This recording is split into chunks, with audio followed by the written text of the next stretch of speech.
If you mistake yourself for your beliefs, then you'll spend your life defending things that you never chose. When people say, "This is who I am," they usually point into three things: personality, beliefs, and preferences. The truth about that, none of those things originated with you. They're all things, believe it or not, that have been ingratiated and embedded in you over time. The truth about your personality is it was shaped by your environment. A lot of us like to believe that we've chosen our personality, but the actual fact is your personality was developed long ago, and it's been developed based off the environment that you've been provided. And this shows up in many instances. This is how some people can adapt and some people cannot, depending on how profound and how early your personality got embedded into your brain, as far as your evolution and your environment. That's going to determine how hard it is for you to essentially adapt to other environments. That's how important your environment is to your personality. This is how we can tell a person, or this is how somebody tells you that you wouldn't last 5 seconds in this environment, or you wouldn't last 5 minutes in this environment. What are they basing that off, right?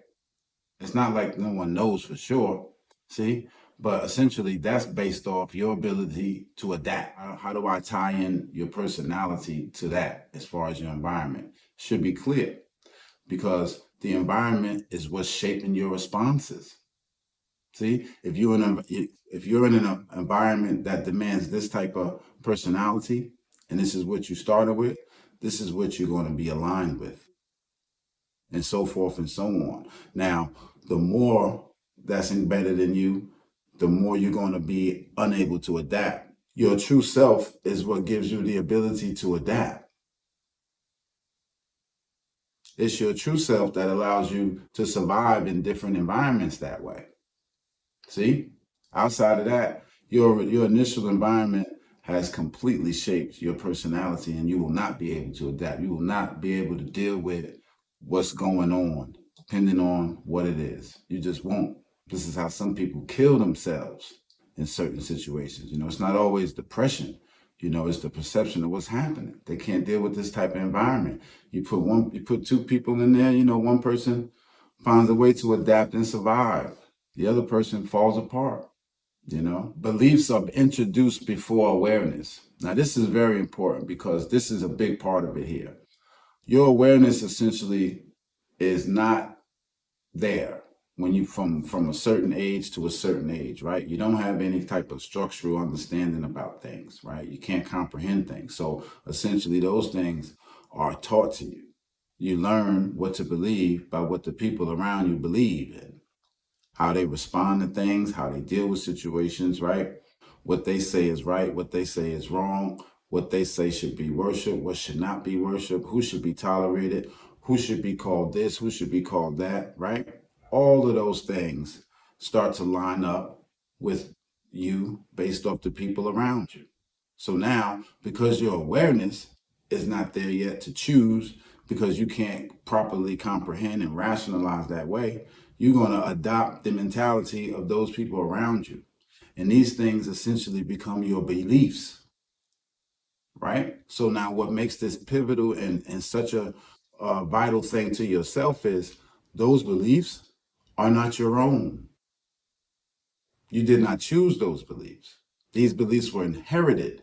These beliefs were ingratiated, embedded, and oftentimes contradicting those beliefs can lead to all type of ostracism within your family, within your community, right? So there's a real influence on what? Belief and environment. These things play such a role. So now your personality and your perception and your comprehension about things is altered because of that. And this is the reason why beliefs are so important and how they get embedded before you are actually aware.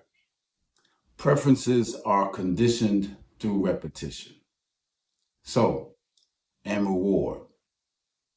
Very deep here now. Your preferences.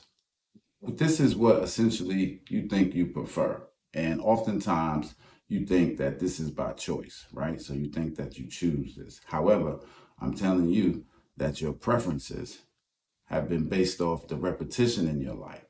Whatever has been repeatedly given to you from that age group that I talked to you about before, this essentially has determined your preferences for you. And it's also determined based off reward, right? So, why do I say that? I'm going to think about, let me give you a real simple example. So, most people, whoever you grew up with, for the most part, those people think you think that person can cook, right? However, we know that everybody can't cook, right? We know this. But depending on who you grew up with, right, you're going to be thinking that person can cook. And so much so you be inviting people over to come eat it and calling people and telling people about this dish or whatever it is. And then we eat it and we can't even believe you calling it food. You see what I'm saying? This is the truth about that. And so this is the thing about preferences and repetition. So what you prefer for the most part is identified with what's been repeated for you, right? It's not necessarily a choice. It's not a choice until you evaluate it the way that we're talking about now. Outside of that, if you haven't evaluated your preferences that way, then you know that for the most part, your preferences are based off the repetition that's been in your life. And the other side of that is, excuse me, the other side of that is reward. Your preferences are also based off reward. So these are the things that you've seen and the things that you've done and the things that you know or believe to do repeatedly that generate rewards, whether it's monetary reward, emotional reward, whatever the case may be. That's the other preference, that reward. So again, that essentially is the nutshell of your preferences. So without choosing it, without evaluating it through self, then you know that for the most part, almost everything in your life that you prefer has only been there is only a preference based off what you've been seeing, what you've seen, and what you only what you know. So that means that had you been given an opportunity to see something else or have different types of right, you may not have even chosen that. This is just all you know, right? This is all that you've been given. And that creates another part of it, which we're going to get into in a minute. But those three things right there are very, very pivotal. Very, very pivotal. The reason why these things feel personal is not because they're true, it's because they're familiar. And this is the reason why people gravitate to what's familiar, whether it's good or bad, whatever the case may be, it's familiar, right? So a person is trying to get back home or back to their people, back to a certain kind of surrounding, not always because it's good, not because it's bad, or even because it's efficient or beneficial. It's familiar. Being familiar with something creates a false sense of security. It creates a certain type of comfort, right? And this is the reason why people can't step outside the box with certain things because it's familiar. And being unfamiliar with it creates a fear, right? And what is a fear, right? False evidence appearing real. We know that. But also, we know that for the most part, your fears have been given to you based off the people that's raised you and the people that's developed your personality and the people that's created an environment for you. So you essentially fear what they fear, you know? That's just how it goes. And when you step outside of that, you might be considered courageous or you might be considered something evil. It all depends. Very, very pivotal point. The truth is, very few people ask where their beliefs came from. We inherit language, we inherit values, we inherit fears. And if those beliefs are implanted in us early enough, it starts to feel like a crime almost to think otherwise. It all depends on how early it was embedded in you. And this is why when you start to make choices for yourself and it's contradictory to what you've been told or to the people around you, this is where that threat comes in. And this is why oftentimes we get that fear in our stomach. Think about how people who choose source energy and things like that, they know or they believe that the universe and they believe in that type of energy, but yet they still have a need to tie certain religious things into it. It's not necessarily always because of a belief that they have from choice, but a belief that's been given to them. And because that belief about religion or whatever it is you've been told to believe is so deep and been taught so young, it still gives you a dis-ease in your stomach to say something that's completely contradictory to it, where it's almost like it doesn't exist or it's not true, right? So we still try to find a way to ingratiate that, and that's just a result of what we were talking about now. See, because the truth is, once you start making choices for yourself, you don't need to defend them. You don't have to ingratiate anything into it. You're making a choice about what you believe. But when those beliefs are inherited, when those values are inherited, now you can't do that. You have to find a way to tie them in, or you have to find a way to defend them. See, it's no in between with it. And that's the unfortunate part about that, and we all have experienced it. Some of us are experiencing it now, so choice will always matter most. The truth is, the strength of belief has nothing to do with truth. It has everything to do with how early it was introduced.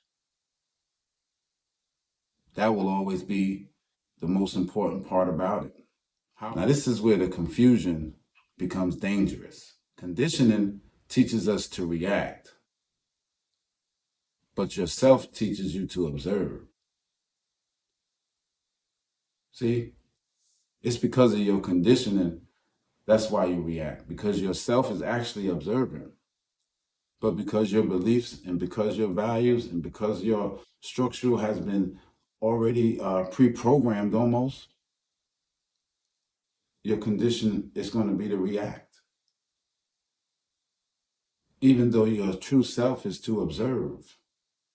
Conditioning also teaches you to defend. Your true self teaches you to question. Your true self seeks clarity. Your true self has a sense of knowing and understanding and comprehension. However, your condition is what causes you to react and to defend. Period. Remember always that anything that requires constant defense is not from yourself. Because the fact of the matter is, the self doesn't need to defend anything. Only conditioning does. A mistake people make also is believing that knowing yourself is about finding something new. The truth is, knowing yourself is about removing the things that were never you. That's one of the biggest illusions that people have when they get on their journeys of self and they're trying to find themselves. It's not about something new. You don't need a new thing necessarily. You need to remove the things that are not truly you. And how do you do that? You have to evaluate them. You have to find out what is self choices, and what are inherited beliefs. And if they align. If they align, then that's still a part of your vibration. If they don't, then you have to detach. The problem with that type of detachment is the fear. The fear of ostracism and not being included. Those things are palpable. They adjust your tune. You tell somebody you don't believe something, they tell you can't be a part of this, you can't be around, or what's wrong with you, give you all threats of heaven and hell and different things like that. You change your tune up. So no, no, no, no. Okay. Now explain it again.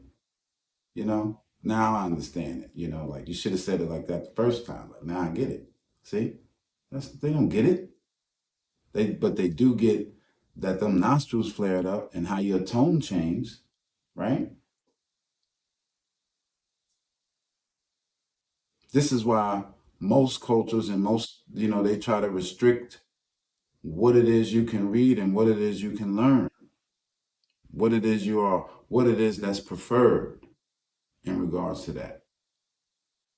The true reason is because awareness doesn't add to identity.